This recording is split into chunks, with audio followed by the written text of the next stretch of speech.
1 to 5 question जो आपने किए थे उसमें हमारा फर्स्ट और सेकंड सेम था, थर्ड फोर्थ फिफ्थ सेम था।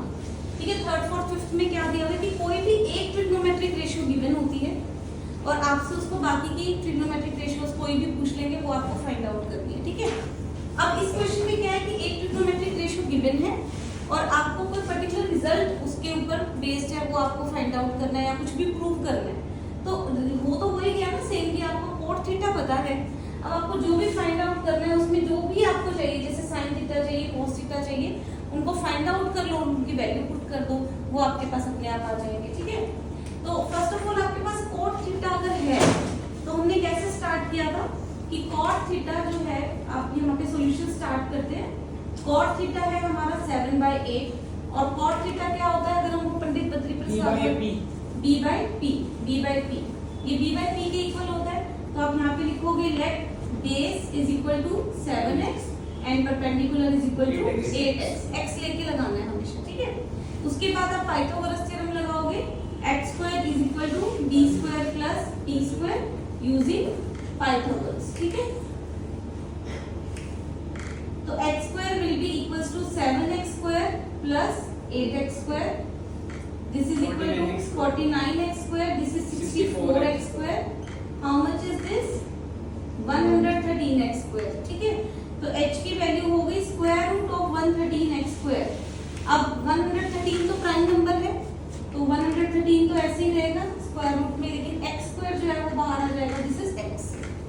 आप कल पूछ रहे थे ना कि ऐसे रूट में भी वैल्यूज आ सकती है। ठीक है, रूट में भी वैल्यूज आ सकती है। h की वैल्यू हो गई रूट 113x। ओके, ये बेस था और ये परपेंडिकुलर था।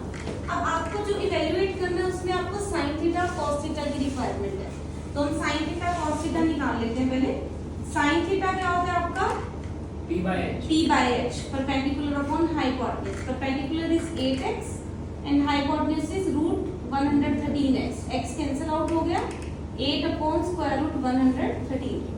एक हमें कॉस थीटा की रिक्वायरमेंट है, cos theta is p/h, base is 7x and hypotenuse is root 113x, x is cancelled out, x तो cancelled out होना ही है। ठीक है, this is 7 upon square root 113। ये दोनों वैल्यूज आ गई, दोनों वैल्यूज को यहाँ पे अभी हमें पुट करना है। ठीक है, जो भी इवैल्यूएट करना है। अब देखो फर्स्ट ऑफ ऑल तो a plus b a minus b identity बन गई है, तो मैं इसको a² माइनस b² कर देती हूँ, a² minus b², 1 minus sine square theta, यही बनेगा a² माइनस b² और 1 प्लस कॉस 1 माइनस कॉस क्या हो जाएगा 1² माइनस cos² थीटा। थोड़ा इजी हो गया, दो बार वैल्यू भी पुट करनी पड़ेगी। अब ये जो साइन थीटा, देखो आप ध्यान से देखो, मैंने यहाँ पे स्क्वायर लगाया है ना। जब भी आपको जैसे साइन थीटा का स्क्वायर लिखना होगा ना, तो या तो फिर आप ऐसे लिखोगे, साइन थीटा लिख के ऐसे स्क्वायर लिखोगे। ठीक है, साइन थीटा का स्क्वायर ऐसे नहीं लिखा जाता, दिस इज रॉन्ग, ये रॉन्ग हो जाएगा। या तो आप ब्रैकेट लगा के ऊपर स्क्वायर लिखो साइन थीटा का स्क्वायर, या फिर इसको लिखने का वे क्या है कि आप साइन स्क्वायर थीटा ऐसे लिखो, this is also the same. ठीक है, तो ये हो गया sine theta into sine theta.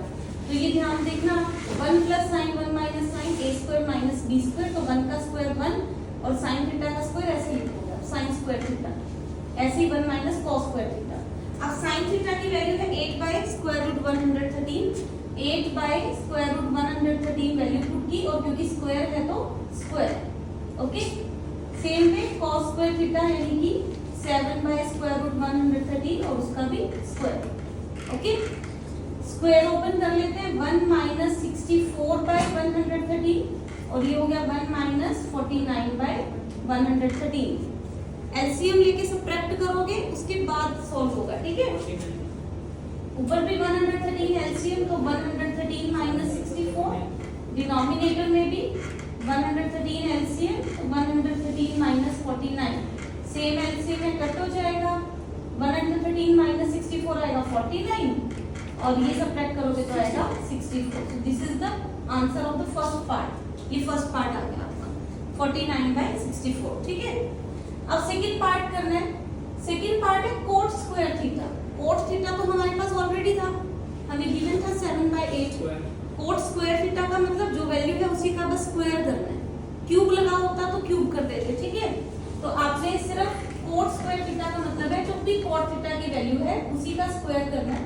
उसका स्क्वायर करोगे तो 7 का स्क्वायर 49, 8 का स्क्वायर 64। बाय चांस दोनों पार्ट्स का आंसर सेम है, ठीक है। इस